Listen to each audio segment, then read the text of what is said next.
Bien, j'ai constaté que les installations étaient propres. Les conditions aussi dans lesquelles les poules sont élevées, les cages et tout ça, les planchers, tout, j'ai trouvé que c'était une très, très belle ferme, technologique aussi, évoluée et tout. Bonjour tout le monde, bienvenue chez moi. Je me présente, Ghislain Houle. Je suis ici pour représenter mon entreprise qui est le Meunier du 8 Incorporé. Je suis la deuxième génération à cette production. Je vais être prêt à répondre à toutes vos questions que vous allez avoir à me poser. Pratiquement tous les œufs qui sont vendus au Québec, dans les épiceries, viennent du Québec. Une poule, ça fait combien d'œufs? Environ 310 œufs par année. C'est pratiquement un œuf par jour. Les œufs bruns sont meilleurs pour la santé. Non, si les poules sont brunes, les œufs sont bruns. Ils ont la même alimentation, donc le goût et la valeur nutritive de l'œuf blanc et de l'œuf brun est la même. On voyait tantôt à l'entrée, il y avait des différentes grosseurs d'œufs. C'est quoi la différence? C'est pourquoi qu'il y en avait un plus gros et un petit? Quand la poule est jeune, on va pondre surtout des moyens. Les petits, moyens, quand vieillissant, on va s'en aller vers l'extra gros. Qu'est-ce qui vous distingue des autres compétiteurs? Ça, on n'est pas vraiment en compétition au niveau des producteurs d'œufs parce qu'on est sous gestion de l'offre. On a des quotas, on est limité dans notre production.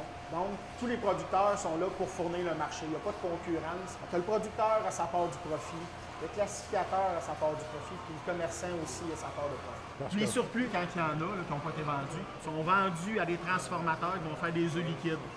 J'ai regardé un reportage en Europe, par les cages 2012 pour les poules. C'est des cages qui sont beaucoup plus grandes, où les poules peuvent se percher, puis quand un nid là-dedans. Là. Probablement qu'un jour, au Québec aussi, ou au Canada, il va en avoir de plus en plus. Comment les producteurs qui changent le système de cage vers les cages aménagées ou aménageables.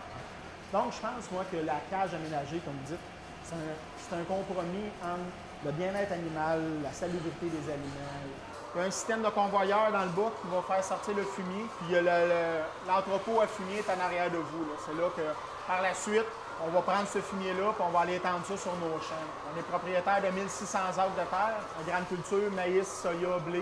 On utilise les fientes de nos poules comme engrais pour remplacer les engrais chimiques.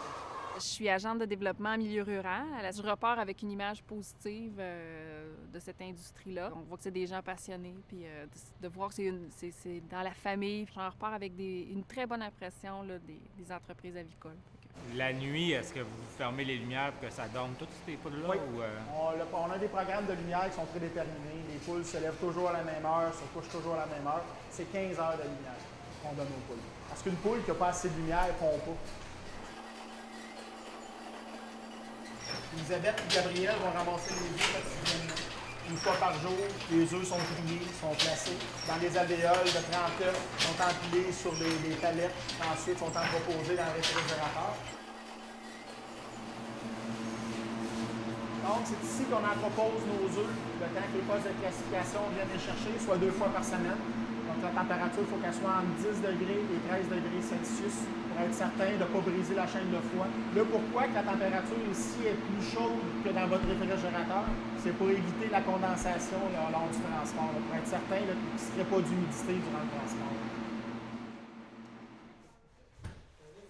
Donc, je vais vous inviter à entrer dans la salle d'ordinateur. La ventilation, l'alimentation, l'eau, tout est contrôlé ici. J'ai tout en graphique. Tout a des alarmes aussi. C'est quand les poules consomment pas assez d'eau. S'il manque de moulée, j'ai des alarmes sur mon téléphone. Je suis retraité, mais en même temps, je m'occupe des cuisines collectives. Je suis chef cuisinier. C'est perfectionner l'industrie des œufs. Puis on m'aperçoit que la propreté est parfaite. Il faut acheter des œufs du Québec, parce qu'on est meilleurs. Et moi-même, je n'avais un préjugé en arrivant ici. Et je me suis dit, ouh, ça va être pénible. Et non, à ma grande surprise, c'était...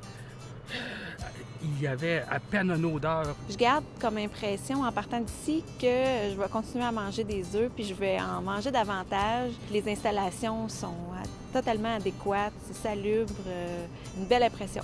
je souhaite que plusieurs personnes découvrent ça pour démystifier un peu ce que c'est une ferme de producteurs d'œufs. C'est quelque chose à voir là, pour tout le monde. Il faut faire découvrir ça.